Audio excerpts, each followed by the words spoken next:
Mm,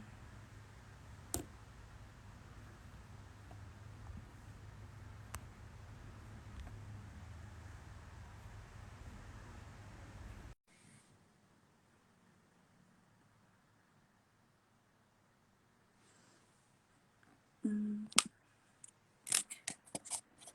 Hello, everybody. I'm just waiting for my guest Natalia to hop on to our first episode of our environmental justice series.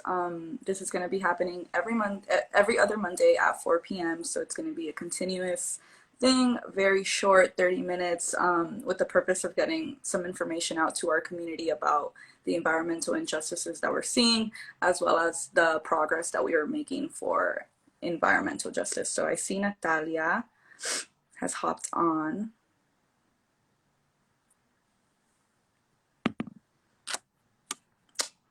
This is kind of like my second Instagram live, so I'm not sure how it works that well, but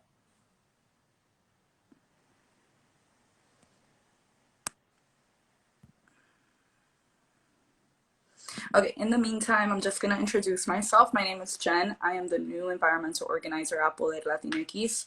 I started this role this year, so I haven't been here very long. I was the digital organizer prior to this, so I have been working with Poder for a little bit, and it's been a lot of great experiences with a lot of great people. I'm very excited about this new role because, as you all know, the environmental crisis, the climate crisis is very real. Our community is directly impacted by it. We're one of the communities that are most impacted by it, along with every other Black and Brown community across the nation. So there's Natalia. Okay. Technical difficulties. It wouldn't be Instagram without them. Hey Jen, thanks for having me. Yeah, absolutely. I was just introducing myself right quick and talking a little bit about what the purpose of the environmental series is, but I'm going to get a little bit more into that in a couple minutes after Natalia introduces herself. Yeah, definitely. So hey everyone, my name is Natalia Soler. I work for Poder Latinx as an organizer, and I actually used to be the environmental organizer for almost a year and a couple months, and now I transitioned to work in the economic justice and immigrant justice field, so kind of focus a little bit more on paid leave. Um, but yeah, I'm happy to be here. I'm happy to talk to y'all, to you, Jen, and talk about our plans for this year, and the excitement that we're going to be doing. So yeah, thanks for having me. Yeah, of course. I could Natalia, like I said, she was the environmental organizer prior to me taking on this role. So all of 2020, she, dealt directly with the community here in Orlando. And she kind of taught me everything that I kind of know so far. I'm learning as I go, but I think it's been very helpful. So I wanted to invite you here today so that we can start with looking at what Poder focused on last year as far as environmental work so that we can see what we need to focus on this new year, especially with a new administration and especially as the climate crisis continues to worsen. So I wanted to ask you, like, what did your 2020 look like as the environmental organizer? What was the main concerns for the community here in Orlando? And yeah, just what were your main action items, I guess? Yeah, so 2020 was a very interesting year, as you know. We kind of had to fully transition into digital, and that was my first time really fully organizing with an organization. So I was kind of just taking it all in, kind of, researching a lot and trying to find ways to really connect with the community, one-on-one, and kind of ask them like what was going on and what they wanted. And one of those factors was the power plant that was in the East Orlando area. So based on that, we did do a couple of series. We had an environmental equity, did you know, web series where we had a couple of experts talk about, pretty much just aiming to educate the community and the environmental justice that it faced by the Latinx community.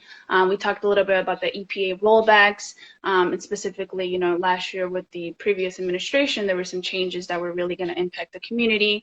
I also had the chance to, you know, just kind of, before I was just kind of canvassing and talking to folks in the Avalon community and East Orlando area, and the transition from that to the virtual made me, you know, just start doing a couple calls. I did a couple 500 calls. We sent out, I believe it was 11,000 texts to folks that lived in the area. And the majority of them didn't even realize that there was a power plant in the area or that the power plant was even toxic of any way. So I think the first factor was definitely educating the community.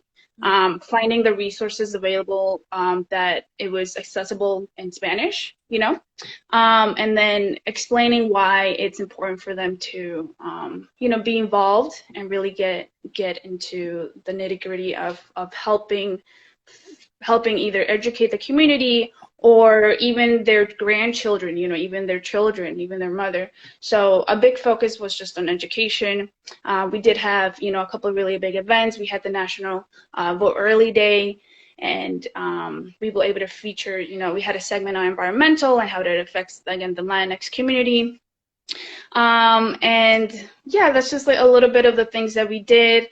And of course, we had a really good coalition of group of people that really supported and helped the push as well. You know, Sierra Club, Just for Justice, and we had the support of EDF, Clio. So I think we all had like different parts of that, but their support definitely like made the push for OUC to you know, quit coal, even though they are still doing gas, which is not what we wanted. But again, that's why you're here, and that's why we're here to continue the fight for clean air. Yeah, absolutely. So touching a little bit about on that. So for those who don't know, OUC is the big company here in Orlando, and after the push from a lot of different environmental organizations and community members, you know, they're transitioning from using coal to gas, which is not exactly what we wanted, but so that's why we're continuing to push for clean energy. And aside from that, I know that you had community meetings last year to bring in exactly the people who are particularly affected by this, who live so close to the power plant, who are breathing in that polluted air, and all these really ugly things. So we're definitely going to continue those community meetings going forward. And I know a lot of people, like one of the things you mentioned was having these resources available for people in our community who don't speak English, which I think is very important, although we are doing this meeting in English because it is the first one, and a lot of our followers here on Instagram do speak English. We are going to alternate between English and Spanish for these meetings, and our community meetings as well. They will be in English and Spanish, so that, you know, we can hopefully reach out to everybody in our community and make it accessible to all, for those who don't speak Spanish, but also for those who don't speak English. Aside from that, what do you think we need to focus on this year, as far as not only like the Orlando community, as far as like clean air, you know, less pollution, but as like a nation too, like, with the new administration, like what do you think is going to be like really important for the Latinx community to like have a healthy environment to live in? So I think there's a lot of different intersections that we really need to kind of dive in. You know, representation is very important, and I know that like you, for example, being in a lot of the national groups that we've joined, and just kind of taking a step and kind of explaining why it's important for us to really be there, just because we've really been impacted a lot. You know, 26.4 million people are forced to, you know, leave their homes due to severe weather events and climate change, and that really you know, really impacts the life of people, and especially here in Florida where we are, you know, there's so many environmental changes that are happening, and again, like I think a big part of that is, you know, education. A big part of that is education, like language accessibility, as I mentioned, but the intersection between, you know, racial justice, and environmental justice and immigrant justice, you know, the migration, even just a simple conversation about why neighborhoods that, you know, are not, you know, there's just different practices that I guess the government or, you know, yeah, I could say the government that has that just kind of pushes people who are disproportionately impacted to like keep being disproportionately impacted, right? And I think that's just conversations that we need to have. And like what I was mentioning before, like housing, you know, the just the housing issue where like the areas the people are being disproportionately impacted, there you don't really see a lot of trees there, and like why is that, you know? So it's just kind of like wondering why things are not as they should be, or others have it specific ways compared to how you have it, and then just kind of like ask why, and then just kind of dive deep into that and try to get more information, trying to you know, just kind of have that conversation, because I feel like, you know, even in my family and like the community people that I surround myself with, like, you know, it's just something that we don't really talk about, because again, like the priority, that's not the priority. The priority is to like put food on the table, or, you know, make sure you don't get COVID right now. You know, it's just like there's a lot of things that are happening, but unfortunately everything does intersect, you know? So I think that's something that we need to really elevate. Yeah, absolutely. So, like your last point of, you know, this is not environmental justice and environmental problems are not really something that, you know, our community and our families particularly like are very involved in, at least not mine. In my family, like I've mentioned this to you before, but it's like if you can't see it, it's not really an issue that I need to be worrying about. And since they don't exact like you said, like they're more focused on, or we're more focused on going to work, you know, being able to provide for our families, and like you said, now keeping a job and keeping that food on the table during a pandemic is going to be more or be seen as more important to a lot of the people in our community. So the purpose of things like this, this new environmental series that I'm starting, is to do just that, to start the conversation for our community, to understand that like we are being directly impacted by this and we do need to care, especially as the years keep coming on and the climate crisis continues to worsen. So for those of you who just joined, just going a little bit into what this environmental series is going to be, since this is the first episode. This week we have Natalia, which is the previous environmental organizer for Poder Latinx. Going forward, we're going to have different speakers, different guests come on, and that's going to range from like local activists, community organizers, from partner organizations, or just regular, you know, citizens that are directly impacted, or community members that are directly impacted by the issues that we're seeing here in Orlando in our backyard. And yeah, hopefully that's going to start a set of conversations that is going to educate our community, and that's really what it is about, right? Like educational things that our community can take in and realize like, okay, yeah, I need to start caring about this. And it's going to range from being in English and Spanish, and it's going to be different every other week on Mondays at 4 p.m. So I hope that you all can tune in frequently, and if you can't watch it at the moment, you can always watch it after on our Instagram when it is posted. But that's just a little spiel about what the series is going to be about, because it's my first episode. I want to make sure I get all that information out so that y'all can join me again in 2 weeks on Monday at 4 p.m. No, I'm just kidding. But other than that, I, as the new environmental organizer at Poder, I'm going to continue that focus on coal here in Orlando, or the coal fight here in Orlando. But I am going to also expand with the help of different partners and coalitions, expand our efforts to bring in more community and hear about what they're really you know, dealing with. So that's why I'm going to be implementing those community meetings that are going to be every other Thursday. If you all want to join in on that, you can always do so. The information will be posted on our social medias, and I know you all follow us because you're here. So one of the big things right now, as far as anybody who's organizing around climate, are the priorities for the new administration, what we expect from the new administration, and what the next few years look like if we're going to really meet those climate demands that we need to ensure a healthy environment for future generations. And as you all may or may not know, the new administration has signed two sets of executive orders that are directly focused on fighting the climate crisis. So a really great first step for environmental justice. A lot of those executive orders are going to be directly beneficial to the people that are most impacted by the climate crisis, which are brown and black communities across the country. So all of these executive orders play a very important role in ensuring that we can create this healthy environment in the future.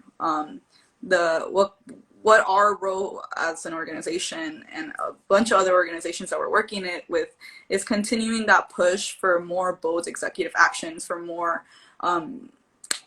governmental like action towards the climate crisis, right?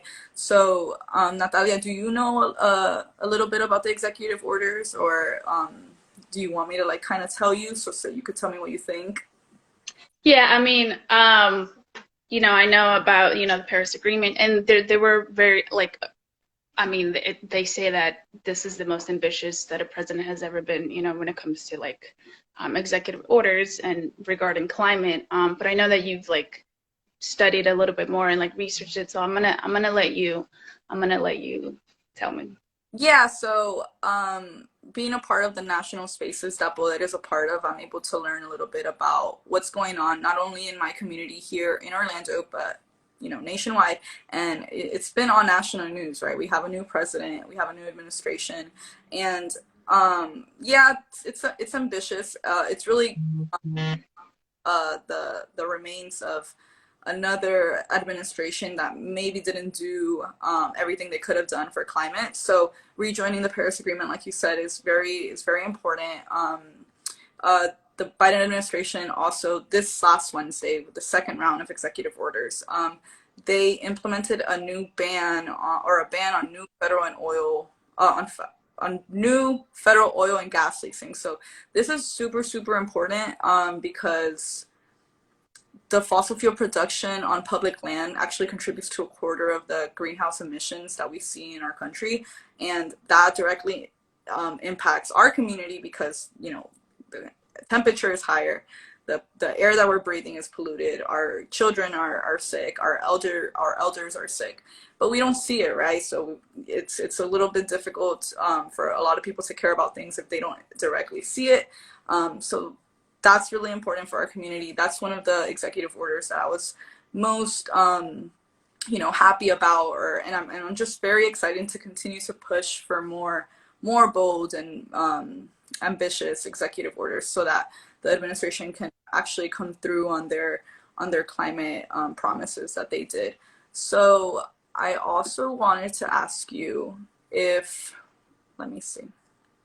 Yeah, I also wanted to ask you what were some of like the challenges that you felt you came across when talking to the community about I know you specifically focused, like you said, on the coal fight here in Orlando. Like, what were some of the challenges when you were reaching out to people here in Orlando that you came across when you're trying to invite them to the community meetings, or when you were just trying to give them information? Well, definitely trying to kind of get the point across, but also just explain to them the situation and them believing it. It was kind of hard for them to realize that there was an issue happening in their backyard. There was something toxic. There was something toxic, impacting the health of like children in the area. And especially, with like over 12 VPKs, an elementary school, a middle school, and a high school, literally just a couple miles from the plant. It was kind of hard for me to kind of believe that nobody really talked about it. And for somebody to just come out and, just start talking and explaining things that, sometimes the language is just a little hard, even for me, like when I first started learning about it, when it comes to like carbon footprint, and fossil fuels. So, I think that's something that was a little bit challenging as well. And OUC, I'm sure like with every other utility, they always claim that they're the best and all that, in which, they do a lot for the community, but it's kind of hard to not fight, but just kind of like hold people accountable for their problems, or not the problems, but the issues that they're portraying that there isn't any, that they're saying that no, there really isn't, it's all clean. But in reality, like, there's kids that are getting sick, their parents that are getting worried. So like, where's the accountability to that? And it was kind of hard to just kind of research that and just like really talk to folk about that. And that was just a little bit hard, apart from the fact that we're living in a pandemic, and again, the priority at the moment was not, well, I mean, yeah, I'm going to go to the supermarket. I'm not going to stop going to the supermarket because like this girl is telling me that the air is dirty, So it's just like the priorities at the moment for them were something else. But again, like going back to the conversation of like the intersection between the different issues and how much it really is important. Yeah, absolutely. That all just goes in right into like believing what you can't see, or prioritizing something that you think or they think is not directly like gonna like, oh well, is it, I still need to put food on the table, so I'm gonna still go to work, so I don't know what more you want from me. So I think that one of the things that I'm gonna very like really focus on is just continue to do things like this, like educational outreach, and create more resources in Spanish. A lot of our partners and a lot of our coalitions have some really, really great information, but unfortunately it's not accessible to everybody in our community because it is in English and not in Spanish. So that's something that we're going to focus on. We're hopefully going to have a web page that everybody can go to so they can learn about big issues and small issues that are all going to be intersecting into like their health and their economic status too, because it just all intertwines. Like so yeah, that's something that's the way that Poder is going for this year.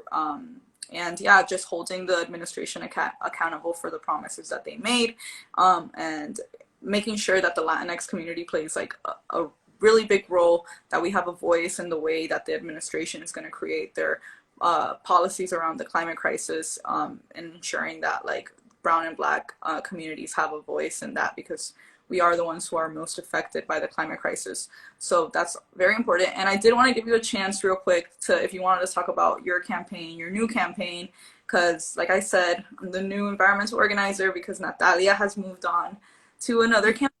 So I just wanted to give you a chance to talk a little bit about what you're doing now. Yeah, so right now my focus is on trying to help pass paid leave nationally, and statewide, but there are a couple of preemption laws here in Florida that limit us to kind of make that a little bit easier. So the goal right now is obviously to be national.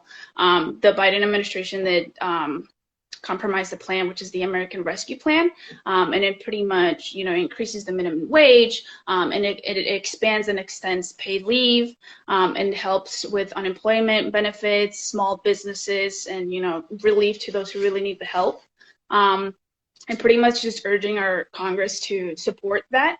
There's a bunch of people that are really, really, millions of people that are really in need of this help. And the previous administration, with the CARES Act and the bills that they passed, there were still loopholes where 11 million people still weren't able to get those benefits, so with this American Rescue Plan, those folks who had, who are working in a business that has less than 50 people, or in a big corporation where there's more than 500 people, they're able to, get these benefits. And, when I say benefits, I mean like, 2 weeks paid leave, just in case if a family member gets sick, and they need to take care of them, or if you have a child and you need to take care of them, or even if you're going through domestic abuse and you need some sort of help, and you have nowhere else to go, that's something that, that will be able to help out. Another thing that we're also working on is trying to push representatives to co-sponsor the Family Act. So it's pretty much just like a national family and medical leave insurance, like a program to help ensure that people who work and take the time off that they need to address, any serious health and caregiving needs, and especially in a pandemic right now, that's something that's really, really, really important. And unfortunately, it disproportionately impacts, brown and black and brown folks, Latinx folks, and indigenous folks. So. Yeah, absolutely. So if you guys want to keep up with the work that Natalia is doing, make sure that continue to keep an eye out on our Instagram. I know you had told me that you have a couple action items that will be posted soon, for people to, help you in your fight to guarantee paid leave for all working people, so that, we make it through the pandemic, we make it through our own, personal struggles, and it's just like every worker deserves rights, and that's what Natalia's fighting for. So I'm very happy that I am working on the same team as you, even if we are separated by issues, we still work together, for example, like right now. So, and I did want to rewind a little bit. When I was talking about the executive orders, I didn't want to give y'all too much information because I did want to invite you 2 weeks from now to join me again, to go more in depth about the executive orders that have been passed, in the last 2 weeks since the new administration has taken office, and how this directly impacts our community. I touched on one a little bit, but there is a whole list of executive orders that have been taken, the first day of the Biden presidency and also last Wednesday. And these all executive actions, they are all gonna directly impact the way that the Latinx community, enjoy their environment, right? So we're gonna go more in depth next episode. So that's gonna be in 2 weeks on Monday at 4, and we're gonna have another guest speaker who is gonna help me elaborate more on the executive orders. I don't have that speaker yet. It will be revealed next week, so keep an eye out for the next flyer, so that y'all can join us. And yeah, Natalia just put my email there if you guys want to get in contact with me about anything. If maybe you have an idea for a series, or you're a community member that wants to be on the series, you are the voices that we need. We're doing all of this for our community. I actually live in Orlando, so this is my community too. So I would love to talk to y'all. And also email me if you would like to come to our community meeting. That is on Thursday. Our first one of the year is on Thursday, and that will continue throughout the year on Thursdays at 6. So hopefully some of y'all can join me, and if not this week, then at the next one. And I did want to quickly tap into one of our campaigns, which is the Time to Act campaign. This campaign has helped Poder a lot in, reaching out to members of our community and letting them know that we are working hard to hold the administration accountable, and let them know that we all understand that it is time to act on climate now before it's too late, and that they need to do so as well. So obviously it's been working because we have all these great executive orders, but the campaign isn't done because I saw a comment in the comment section, the 100 days are so crucial, and we're going to continue to push for more bold executive action. And yeah, it's been working, so we're not going to let go of the pressure. We're going to keep the pressure on, and hopefully, we can create an equitable future for our community. So it is 4:28. I told you I was going to be 30 minutes. I'm not going to keep you longer than that. Like I said, see y'all in 2 weeks. Thank you for joining us for our introductory series. The next one is going to have a lot more information, and it's going to come with resources after as well. So everything I talked about will be in picture form, and yeah, it's going to be really great. So thank you guys for joining us. Let me know if y'all have any questions. You can also just DM Instagram, like the Poder Latinx Instagram, and I can also answer you through here. So thank you very much, Natalia, for joining me on Thank you, Jennifer. Appreciate it. Thank you all. All for watching.